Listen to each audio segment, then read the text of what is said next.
The red brick house on Delancey Street had forgotten the sound of children's laughter.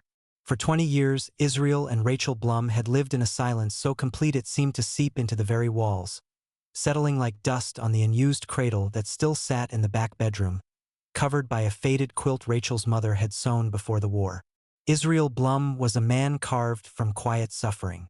His hands, once steady enough to stitch the finest leather boots on the Lower East Side, now trembled slightly as he mended his neighbor's shoes in the cramped workshop behind their kitchen.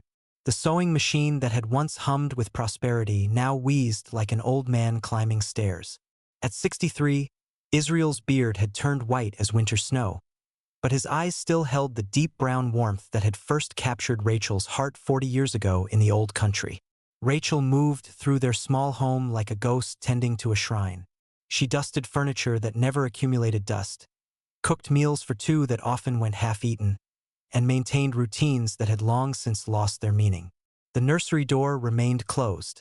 Some wounds, she had learned, never heal, they just learn to live quietly inside you, like splinters worked too deep to remove. Their days followed the same pattern. Israel would rise before dawn, light the stove and put on the kettle. Rachel would appear in her worn blue dress, the one with tiny flowers that had faded to mere suggestions of color. They would eat breakfast in companionable silence, the kind that comes not from having nothing to say, but from having said everything there was to say about the unspeakable.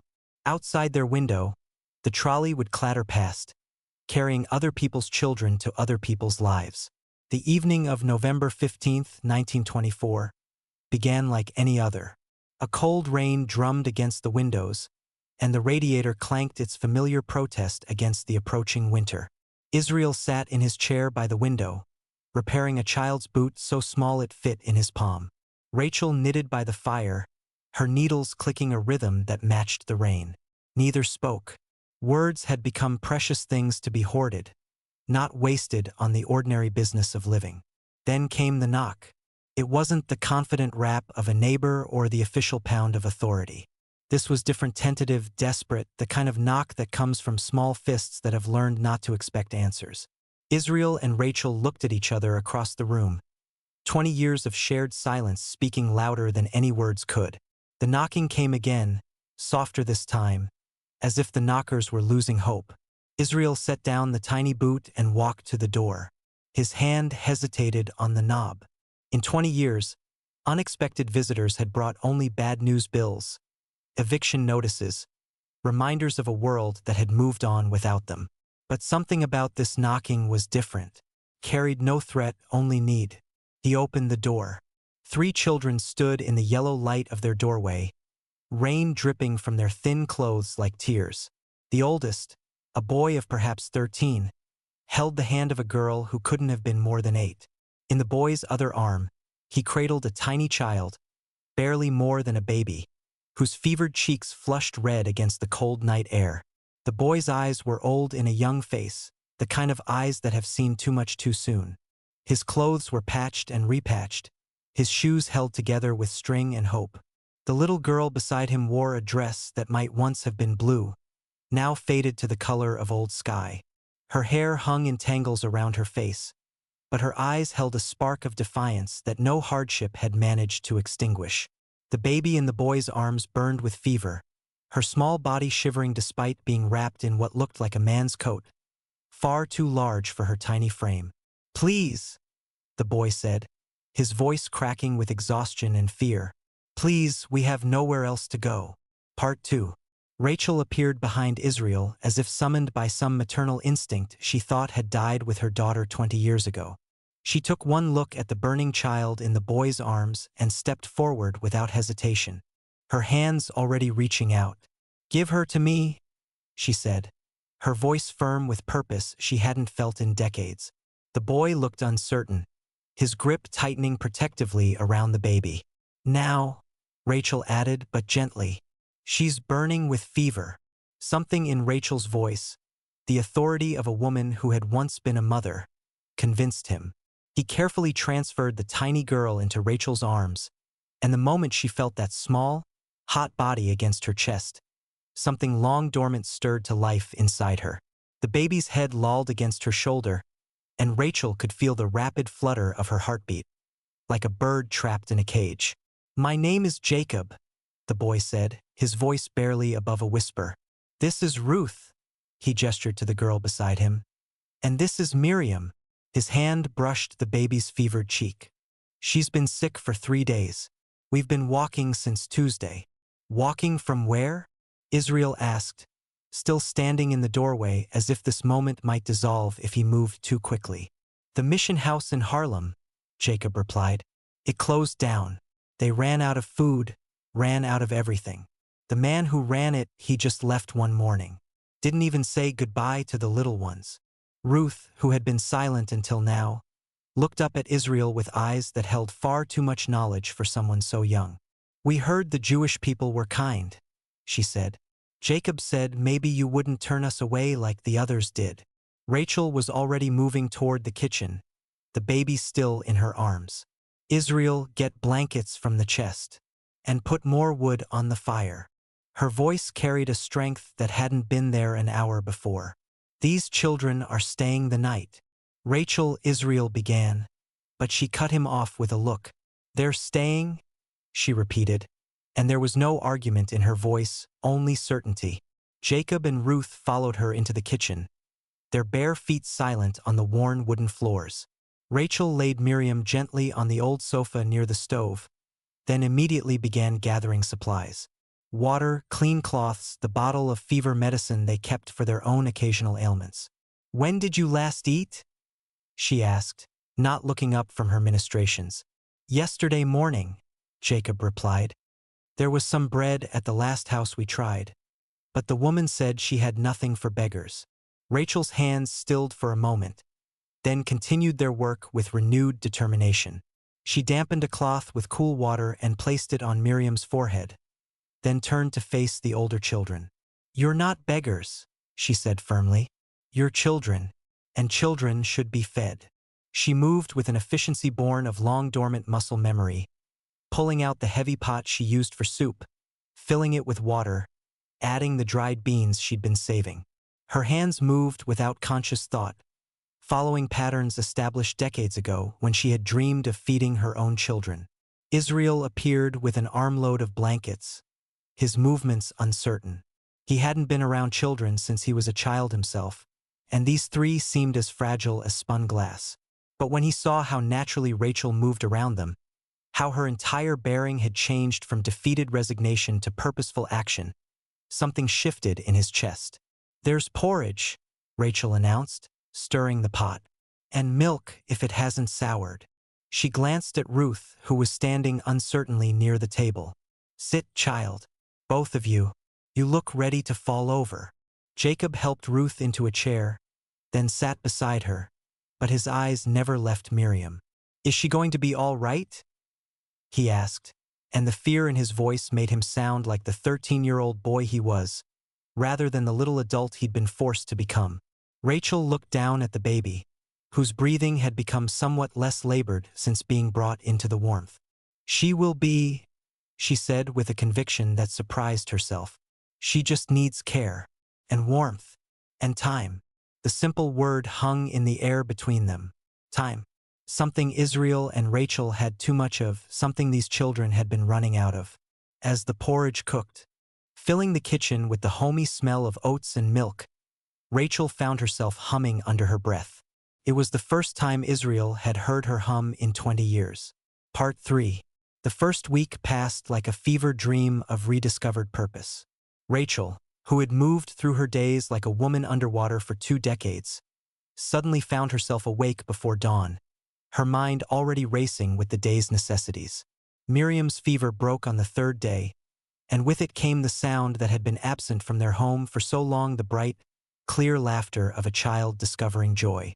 Rachel stood at her sewing machine for the first time in years, the familiar rhythm of the needle through fabric awakening muscles she'd forgotten she possessed. She crafted tiny dresses from her own old clothes, cutting and reshaping the blue fabric with the faded flowers into something suitable for Ruth's small frame. Her fingers moved with remembered skill, each stitch carrying 20 years of stored maternal instinct. "I dreamed of this," she confessed to Israel one evening as he watched her hem a small coat by lamplight. All those years, I dreamed of making clothes for our daughter, of braiding her hair, of kissing scraped knees, of reading bedtime prayers. Her voice caught, but she didn't stop sewing. I thought God had forgotten me. Maybe he was just waiting. Israel had taken to Jacob with the awkward tenderness of a man rediscovering his capacity for guidance. In his workshop behind the kitchen, he cleared space at his workbench and showed the boy how to hold an awl, how to pierce leather without tearing it, how to thread the heavy needles that had been his tools for 40 years. Feel the grain, he instructed, guiding Jacob's hands over a piece of worn boot leather. The leather remembers what it was when it was alive. Work with it, not against it. Jacob's thin fingers, surprisingly steady despite his youth, followed Israel's guidance with an eagerness that made the old man's chest tight with unfamiliar emotion. The boy was quick to learn, his hands small enough to reach places Israel's arthritic fingers could no longer access. More importantly, he listened with the intensity of someone who understood that knowledge was survival, that every skill learned was another step away from the streets. Ruth proved to be the household's unexpected blessing. While Jacob worked with Israel and Miriam played with scraps of fabric on the kitchen floor, Ruth appointed herself the keeper of order. She swept floors that didn't need sweeping, folded clothes that were already folded, and most remarkably, she began to pray. Not the desperate prayers of a child begging for rescue, but the thankful prayers of someone who recognized grace when it appeared. Each evening before their simple dinner, she would fold her small hands and speak words that filled the room with gratitude. Thank you, God, for the bread that fills our stomachs. Thank you for the warm beds that hold us safe.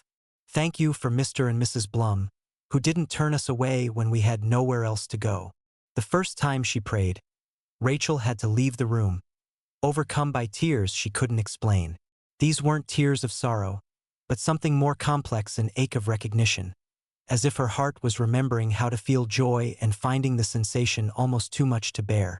The children's presence transformed the house in ways both large and small. Doors that had remained closed for 20 years now stood open.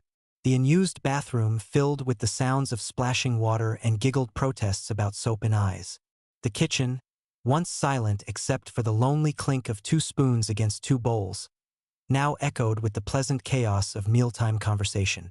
Miriam, once her fever subsided, revealed herself to be a child of remarkable sweetness. At 2 years old, she spoke in fragments and gestures, but her smile could light up rooms that had forgotten what brightness looked like. She developed an immediate fascination with Rachel's button box, spending hours sorting the mismatched collection by color and size, her chubby fingers working with the serious concentration of someone engaged in important work. She reminds me of Sarah, Rachel whispered to Israel one night as they watched Miriam play. It was the first time in 20 years that Rachel had spoken their daughter's name aloud, and the word hung in the air between them like a bridge spanning decades of silence. She has Sarah's eyes, Israel agreed quietly. The same way of looking at everything like it's a wonderful mystery waiting to be solved. But it was Jacob who worried them most, even as he brought them the greatest joy. The boy carried responsibility like a stone in his chest, constantly checking on his sisters, always alert for signs of trouble. He woke several times each night, listening for sounds that might signal danger, and it took weeks before Rachel realized he was sleeping beside the door, positioning himself as the first line of defense against any threat that might find them. You don't have to protect them anymore, Rachel told him gently one morning as she found him mending Ruth's only pair of stockings with thread so fine it was nearly invisible. We're here now. We'll help you carry that burden. Jacob looked up at her, his old young eyes searching her face for signs of deception. Everyone leaves eventually, he said quietly. Adults always find reasons why they can't keep children.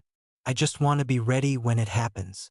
Rachel knelt beside him, taking the stockings from his hands and setting them aside. Jacob, look at me. When he finally met her eyes, she continued, We're not going anywhere. Do you understand? This is your home now. Part 4. 3 weeks into their new life, the knock they had all been dreading finally came.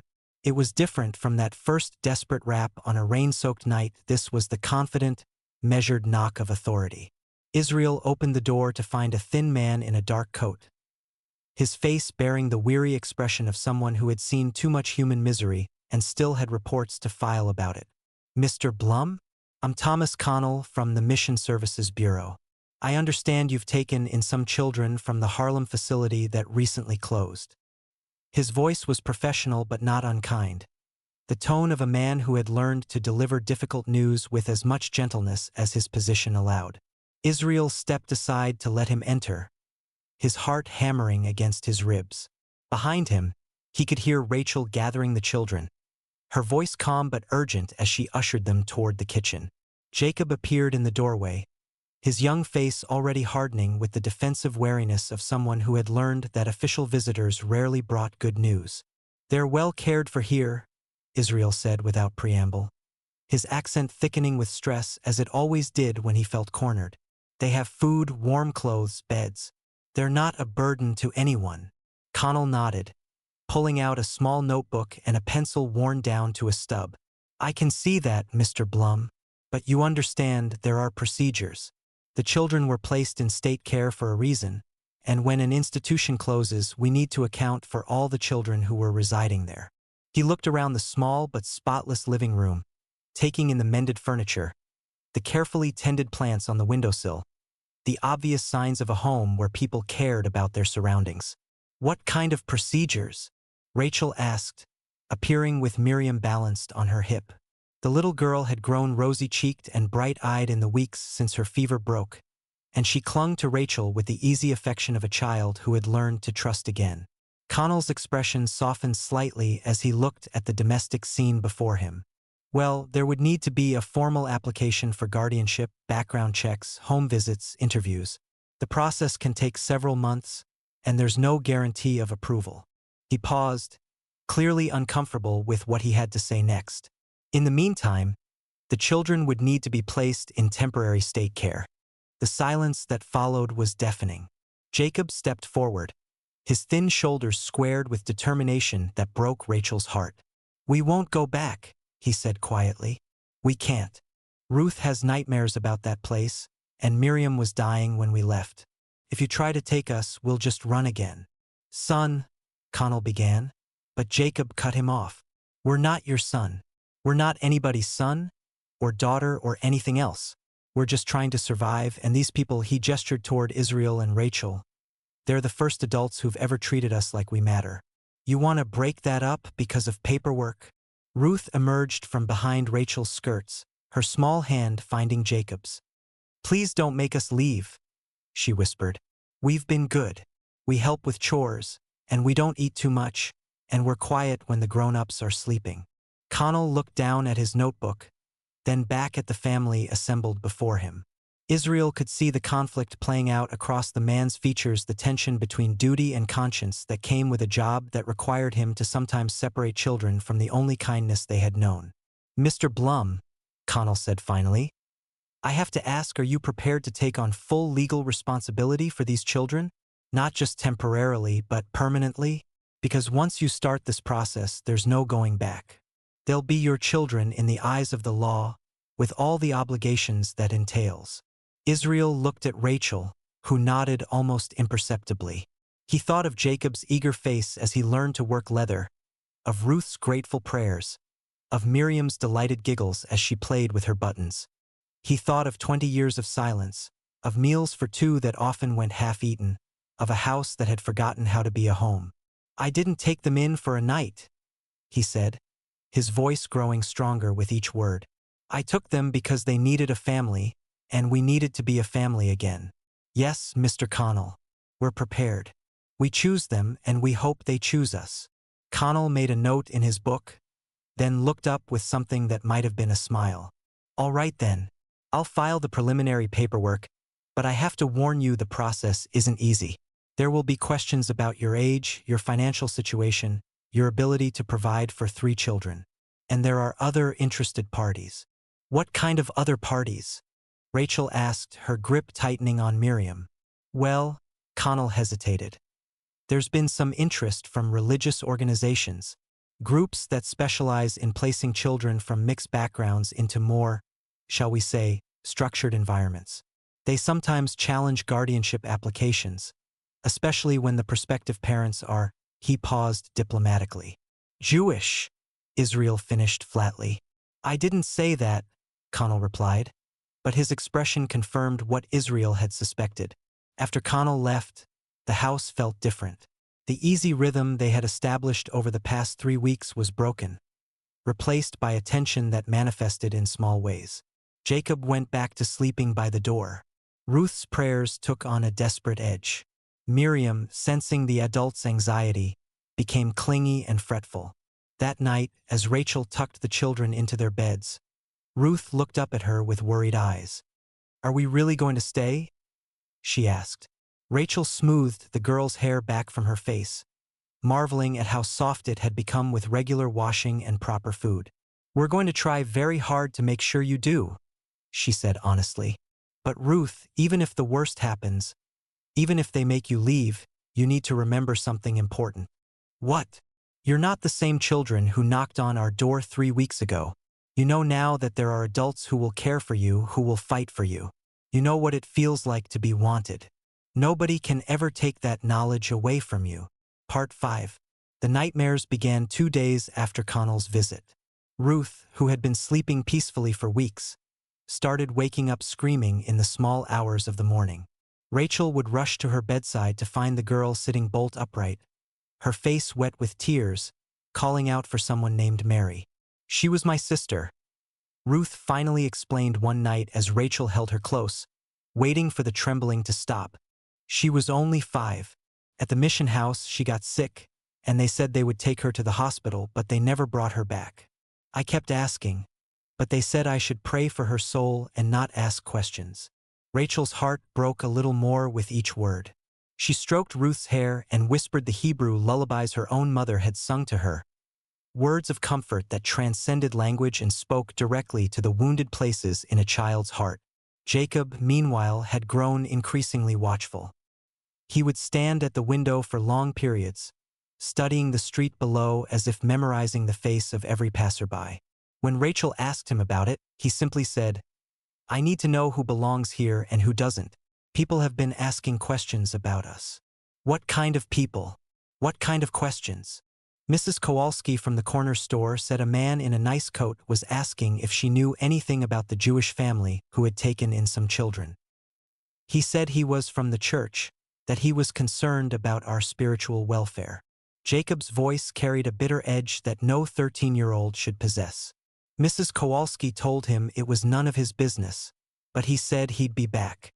The threat materialized on a gray Thursday morning in the form of Officer Patrick Graves, a man whose uniform couldn't quite hide the mean spirit that lived behind his pale blue eyes. He arrived with his deputy, a younger man who seemed uncomfortable with whatever mission had brought them to the Blums' door. "We've had reports," Graves announced without preamble, not bothering to remove his hat as he pushed his way into their home. "Reports about children being kept in unsuitable conditions."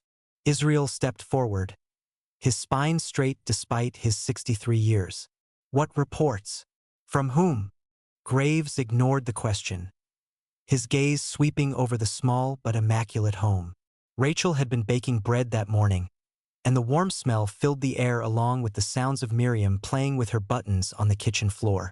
It was impossible to imagine a more suitable environment for children, and Graves seemed almost disappointed by what he found. "Where are the children?" he demanded. "Playing," Rachel said firmly, moving to stand beside her husband. "As children should be. We need to see them. All of them. Now." Jacob appeared in the kitchen doorway, Ruth close behind him. Even Miriam toddled out, drawn by the unfamiliar voices. The children clustered around Rachel, their instinctive trust in her both heartwarming and heartbreaking. Graves looked them over with the critical eye of someone inspecting livestock. "You're the boy from the Harlem mission," he said to Jacob. "Jacob Kowalski." "Jacob Blum," the boy corrected quietly, and the pride in his voice when he spoke his new name made Israel's chest swell with fierce protectiveness. "Your legal name is Kowalski," Graves snapped, "and these aren't your parents. These people have no legal right to keep you here. They have every right, Rachel said, her voice deadly calm. We're in the process of filing for guardianship. Mr. Connell from the Mission Services Bureau has already begun the paperwork. Graves laughed, a harsh sound that made Ruth flinch. Connell's been reassigned. Apparently, he wasn't following proper procedures. The new policy is that children from failed institutions need to be placed in more appropriate settings. Settings where they can receive proper moral instruction. The younger deputy shifted uncomfortably. Sir, the children appear to be well cared for here. Perhaps you should remember who's in charge here, Murphy. Graves cut him off. Then, turning back to the Blums, he continued, I have the authority to remove these children immediately if I determine they're in an unsuitable environment. And what makes this unsuitable? Israel asked, his voice dangerously quiet. Graves smiled, and it wasn't a pleasant expression. Well, for starters, there's the question of religious instruction. These children were baptized Christians at the mission. It's our duty to ensure they continue to receive proper Christian education. They receive education, Rachel said. Jacob reads to Ruth every evening. I'm teaching them arithmetic and geography. They know more now than they did when they arrived. But what about their souls? Graves asked mockingly. What about their salvation? How can we ensure they're receiving proper spiritual guidance in a household that doesn't recognize Christ as their Savior? The silence that followed was electric with tension. Israel could feel 20 years of accumulated frustration building in his chest.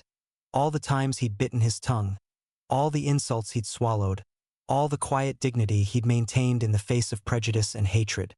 Officer Graves, he said finally, his voice carrying the weight of absolute conviction. These children were dying when they came to us, dying of cold, of fever, of neglect. In 3 weeks, they have learned what it means to be loved, to be valued, to have a place in the world where they belong. If that is not salvation, then I don't understand the word. Ruth stepped forward, her small hand finding Israel's. Please don't take us away, she said, her voice barely above a whisper. We're happy here. We're a family. Graves looked down at her with something that might have been pity, if pity could be cruel. Child, you don't understand what's best for you. Adults have to make these decisions. No, Miriam said suddenly, the single word clear and definite as she wrapped her arms around Rachel's legs. It was one of the few words in her limited vocabulary, but she delivered it with the absolute certainty of someone who had found her place in the world and had no intention of giving it up. Deputy Murphy cleared his throat. Sir, maybe we should speak with Mr. Connell before we make any hasty decisions. The children do seem to be thriving here, and there's no evidence of mistreatment or neglect. Graves turned on his subordinate with barely contained fury. Are you questioning my judgment, Murphy? No, sir. I'm just suggesting that we follow proper procedures. If there's going to be a custody change, it should go through the proper channels. For a moment, Israel thought Graves might arrest them all on the spot. The man's face had turned an alarming shade of red, and his hand moved toward the club at his belt. But then, perhaps remembering that he had a witness in Murphy, he seemed to regain control of himself. Fine, he said through gritted teeth. I'll give you 1 week to get your affairs in order. 1 week to say your goodbyes. After that, these children will be placed in a proper Christian home where they can receive the moral guidance they need. After the officers left, the house felt as if all the air had been sucked out of it. The children sat in stunned silence while Israel and Rachel tried to process what had just happened. We won't let them take you, Rachel said finally, her voice fierce with determination. Whatever it takes, we'll fight this. How? Jacob asked, and the defeat in his voice was the most heartbreaking sound Israel had ever heard. How do you fight people who have the law on their side? Part 6. Israel rose before dawn the next morning, his mind already racing with plans. He dressed in his best suit, the one he wore to synagogue on the high holy days, and counted out the money they had saved over 20 years of careful living. It wasn't much, but it would have to be enough. Where are you going? Rachel asked, finding him at the kitchen table with papers spread before him. To see a lawyer. to file the guardianship papers myself properly this time, and to find out what rights we actually have." He looked up at her, his brown eyes determined. Graves may have the law on his side, but the law has more than one side. There must be something we can do. The lawyer's office was in a narrow building downtown, squeezed between a bakery and a tailor's shop. Samuel Rosen was a small man with kind eyes behind wire-rimmed spectacles, and he listened to Israel's story with the careful attention of someone who understood that lives hung in the balance of legal documents. "The problem," Rosen explained after reviewing Israel's hastily gathered papers, "is that you're fighting against institutional bias as much as legal procedure. The courts tend to favor placement agencies, especially when there are religious considerations involved." "So we have no chance?" Israel asked, his heart sinking. "I didn't say that, but we need to be strategic. We need to demonstrate not just that you can provide for these children, but that separating them from you would cause demonstrable harm. We need testimony, character witnesses, evidence of the children's well-being under your care."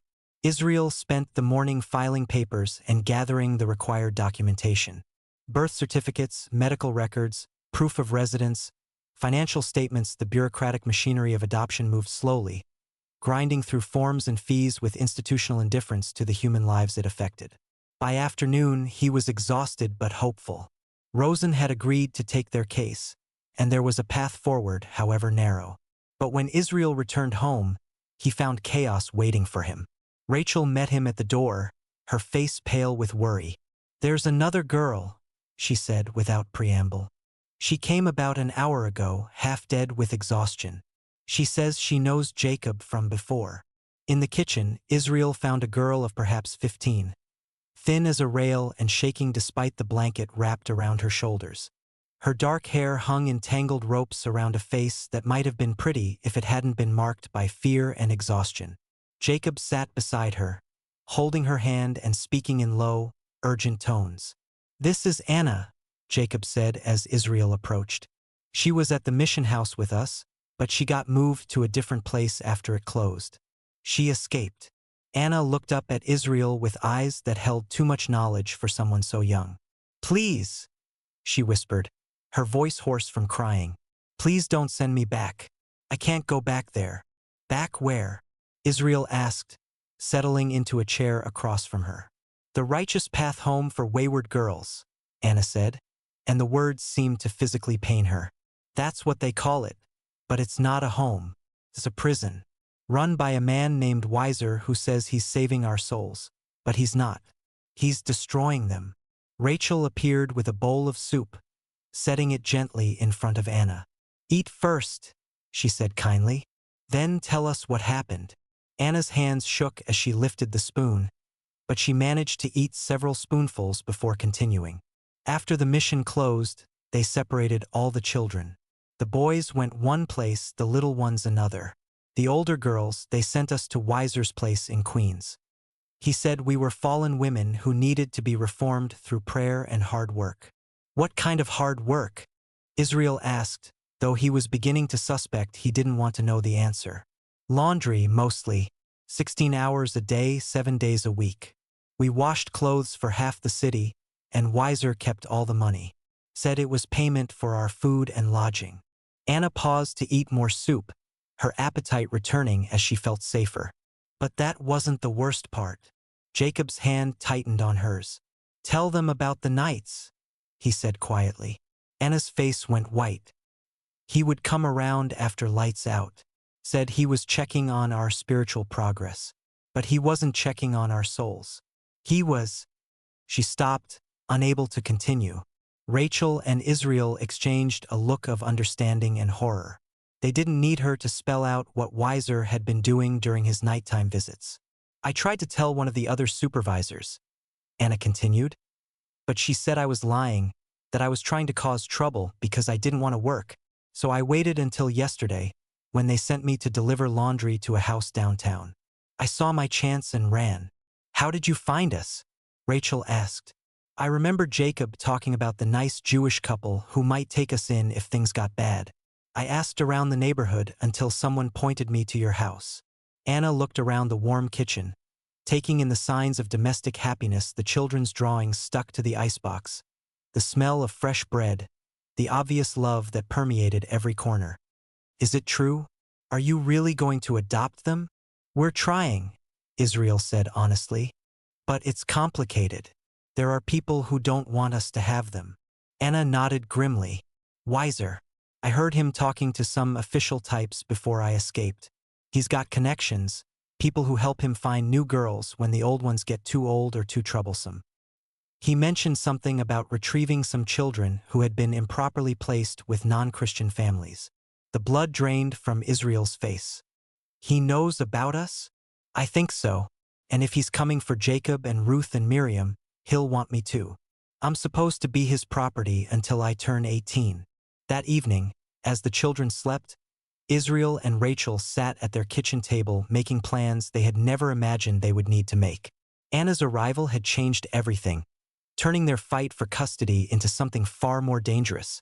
We can't let him take them, Rachel said, her voice steady despite the fear in her eyes. Any of them. Anna's been through enough, and God knows what would happen to our children if they ended up in that man's hands. Israel nodded. Rosen thinks we have a chance in court, but that could take months. And if Weiser has connections in the police department, then we need connections of our own, Rachel finished. People who will help us fight, people who understand what's at stake. There's Sheriff Burke in Brooklyn, Israel said thoughtfully. He's been fair to our community, and he has no love for corrupt officials. If we could get him to investigate Weiser's operation, that's a start. But we need more than one honest cop. We need lawyers, judges, people with influence. As they talked, planning their desperate campaign to save their newfound family, neither of them noticed the figure watching their house from the shadows across the street. A tall man in a dark coat, taking notes in a small notebook, counting the windows, mapping the exits, preparing for what was to come. Weiser had found them, and he was not the kind of man who gave up easily when it came to reclaiming what he considered his property. The battle for the Blum family was about to begin in earnest, and the stakes couldn't have been higher. The next morning would bring new challenges, new threats, and the beginning of a fight that would test everything Israel and Rachel thought they knew about justice, faith, and the power of love to overcome institutional evil. Part 7. The hunt began at dawn. Anna woke screaming from a nightmare about hands reaching for her in the dark, and her terror infected the entire household. Even Miriam seemed to sense the danger, clinging to Rachel with unusual desperation and refusing to let go even for meals. Jacob had positioned himself at the front window before sunrise, his young face grim with determination. There's a man across the street, he reported quietly to Israel. He's been there since yesterday, just watching. Sometimes he writes things down. Israel peered through the curtain and felt his blood run cold. The man was tall and well-dressed, with the kind of confident bearing that came from knowing you had powerful people backing your actions. This had to be one of Weiser's associates, mapping their movements, learning their routines. We need to get to Sheriff Burke today, Israel decided. All of us together. It's not safe to leave anyone here alone. But as they prepared to leave, the watcher across the street was joined by two others. Then a fourth man appeared at the end of the block, casually leaning against a lamppost but clearly positioned to prevent escape in that direction. They're boxing us in, Jacob observed with the tactical awareness of someone who had spent years avoiding capture. If we try to leave together, they'll follow us. If we separate, they'll take whoever's left behind. Anna, who had been silent since her nightmare, finally spoke up. There's another way out, through the basement window that leads to the alley behind Mrs. Chen's laundry. I noticed it yesterday when I was helping with the washing. That window hasn't been opened in 20 years, Rachel protested. It's probably painted shut.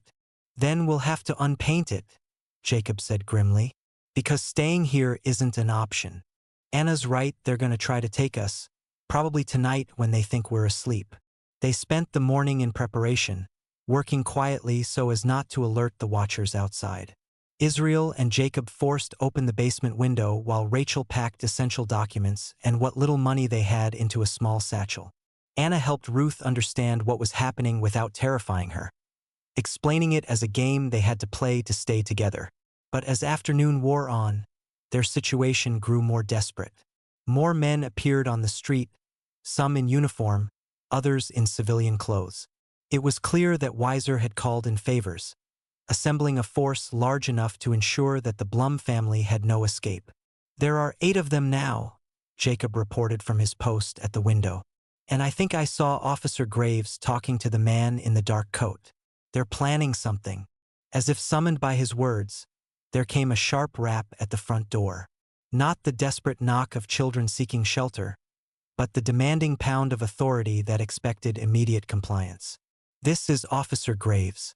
Open the door immediately, or we'll break it down." Israel looked at his family, the children he had chosen, the wife who had found her purpose again, the frightened girl who had trusted them with her safety.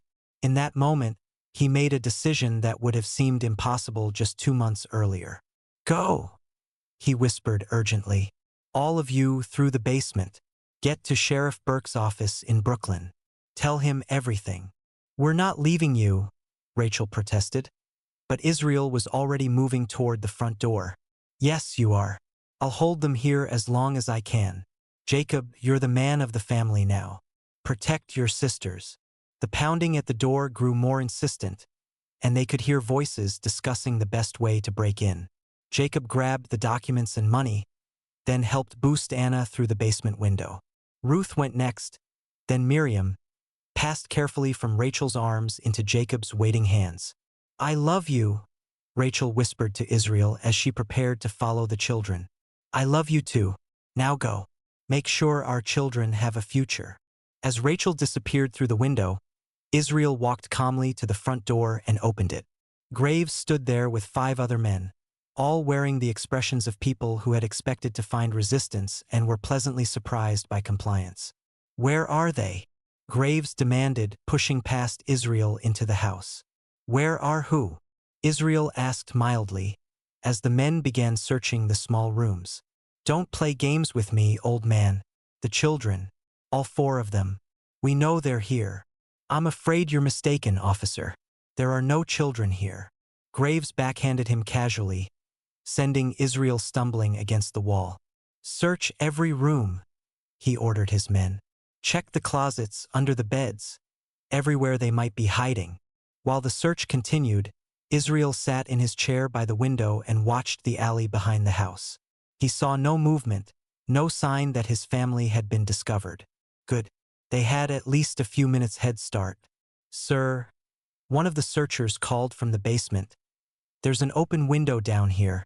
Looks like it was forced recently."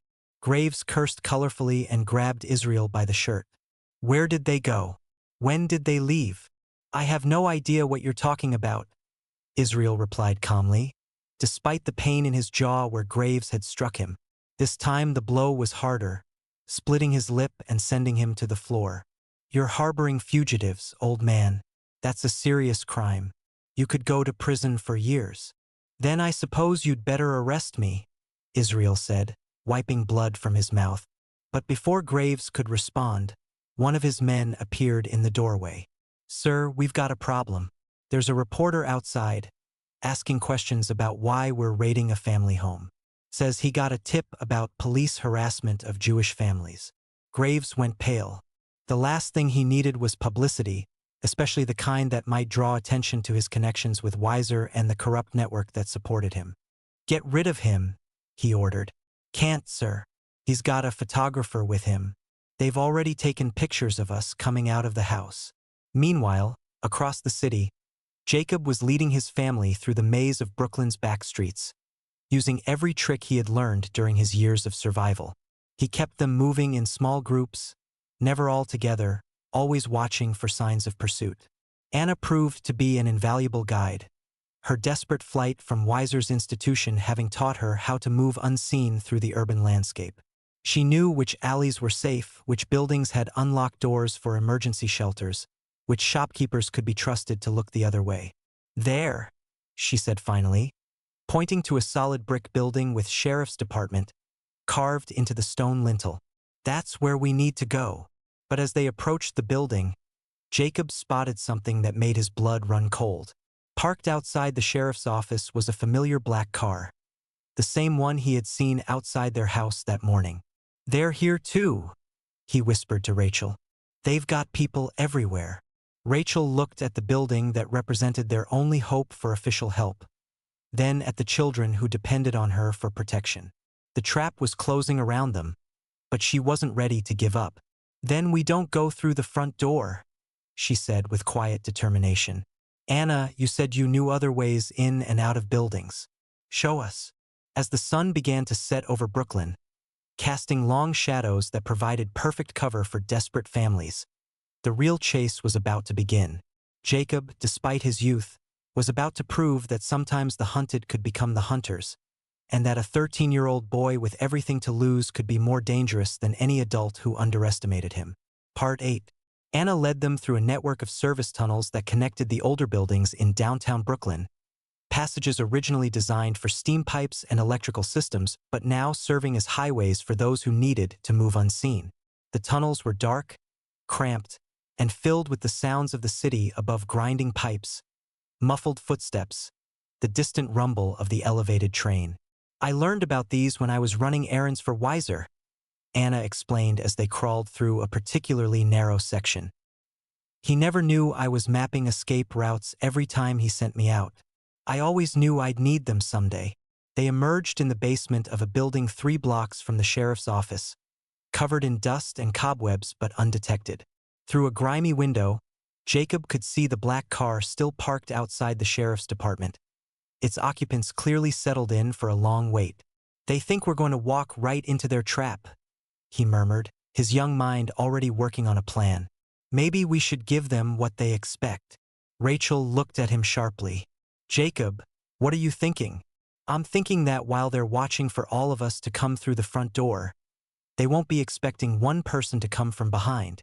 Jacob's eyes held a determined glint that reminded Rachel painfully of Israel. "Anna knows these tunnels better than anyone. She can get Ruth and Miriam to safety while you and I create a distraction." "Absolutely not," Rachel said firmly.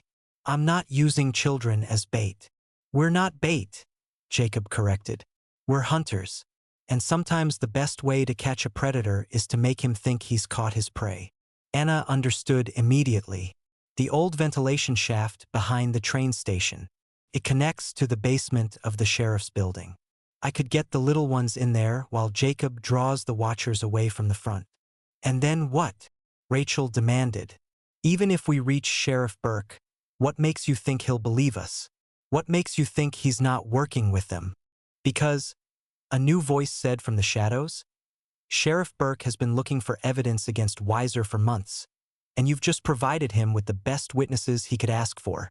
They spun around to find a man in his 50s emerging from the darkness, his sheriff's badge catching what little light filtered through the basement window.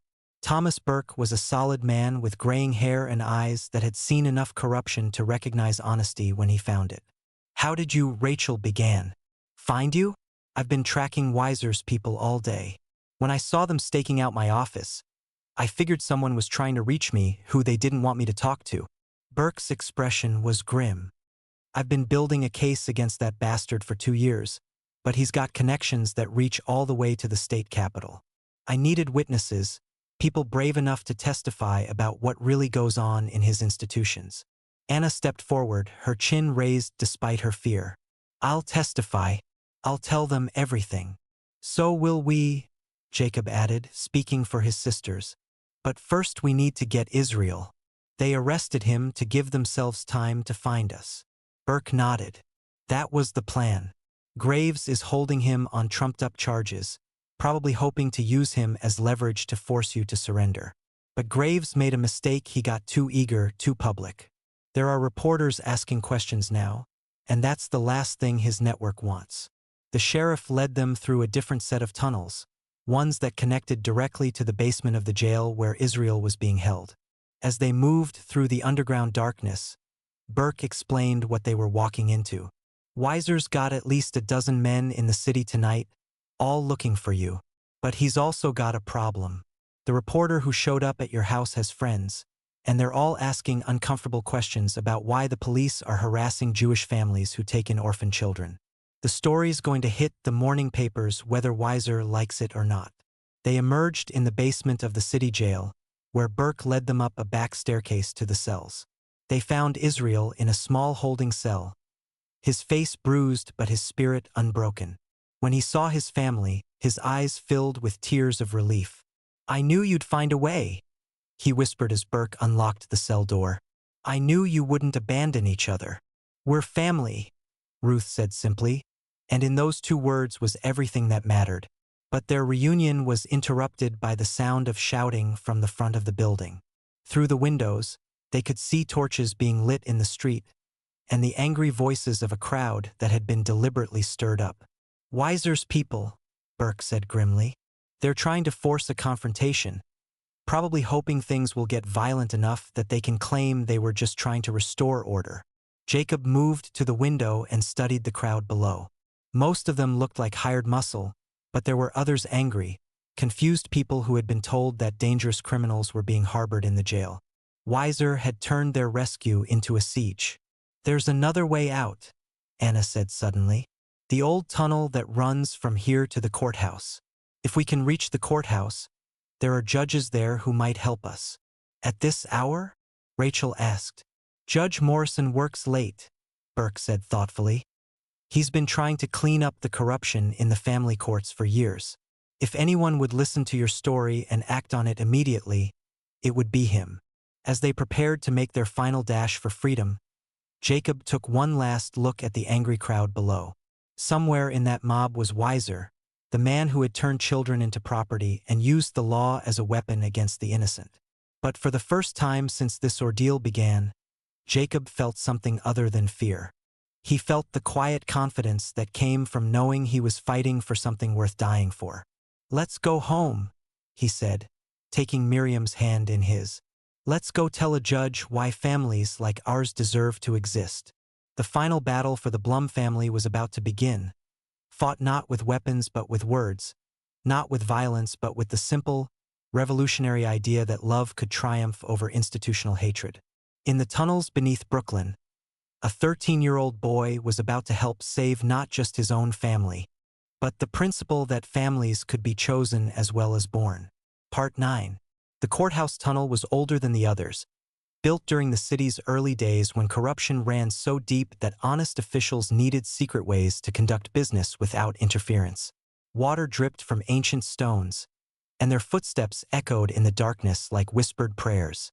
Judge Morrison was indeed working late, his office windows glowing warmly in the courthouse's upper floors.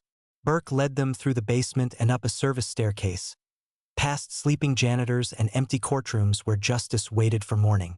The judge was a thin man with silver hair and eyes that had seen enough human suffering to recognize it immediately.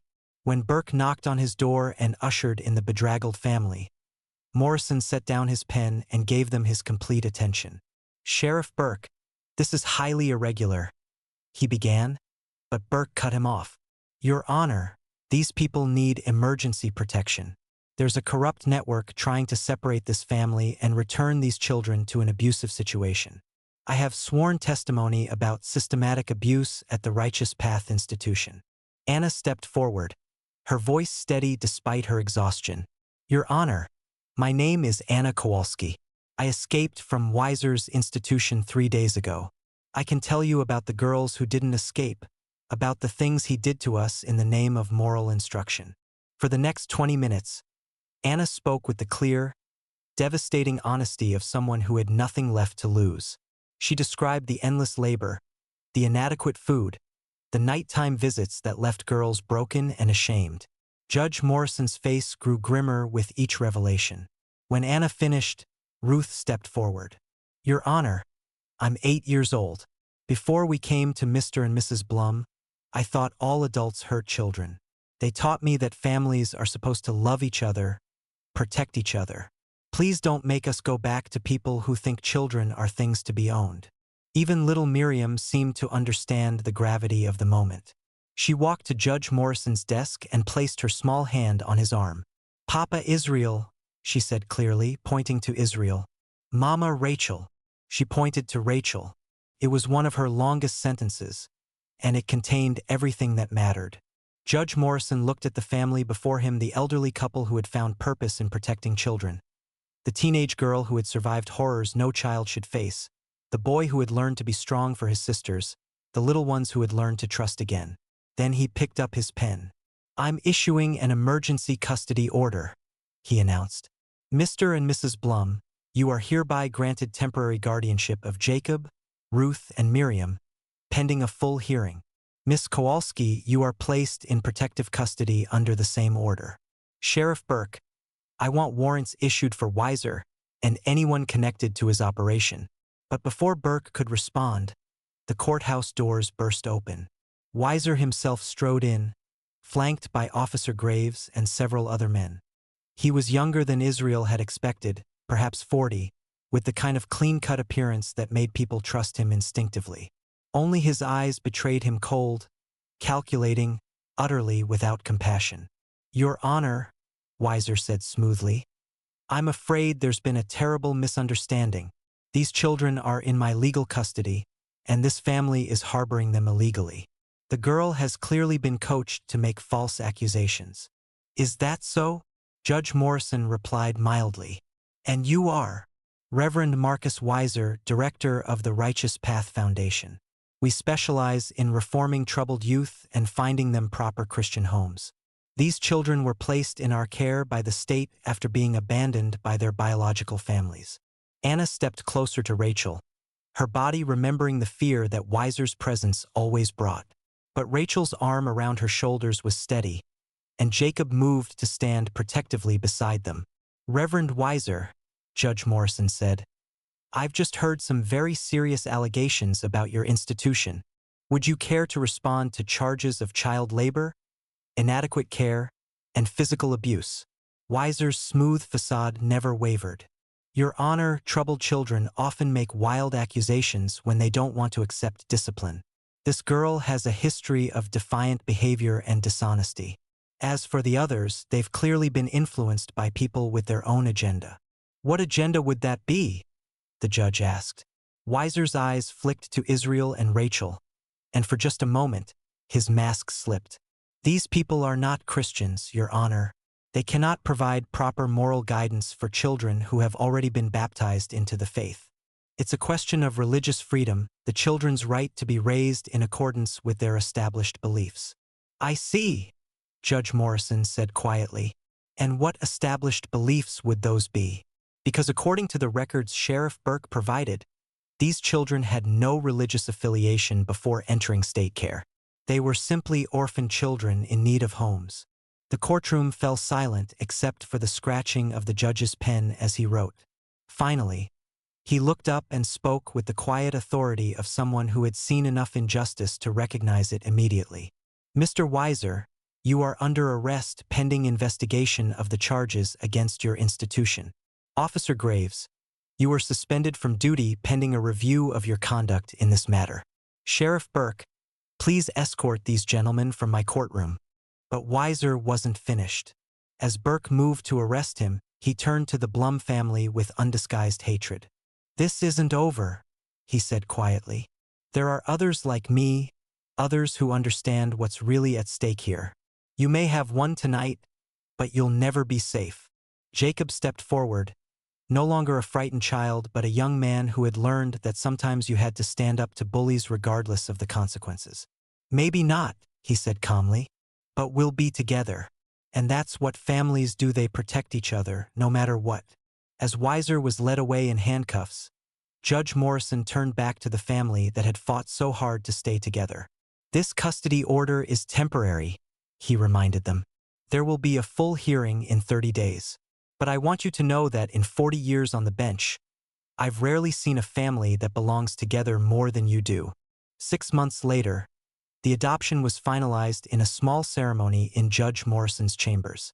Anna, her health restored and her testimony crucial in shutting down Weiser's network, had chosen to stay with the family that had saved her. Jacob continued learning the cobbler's trade from Israel while excelling in his studies. Ruth grew into a confident young girl who never forgot to be grateful for the small miracles of daily love.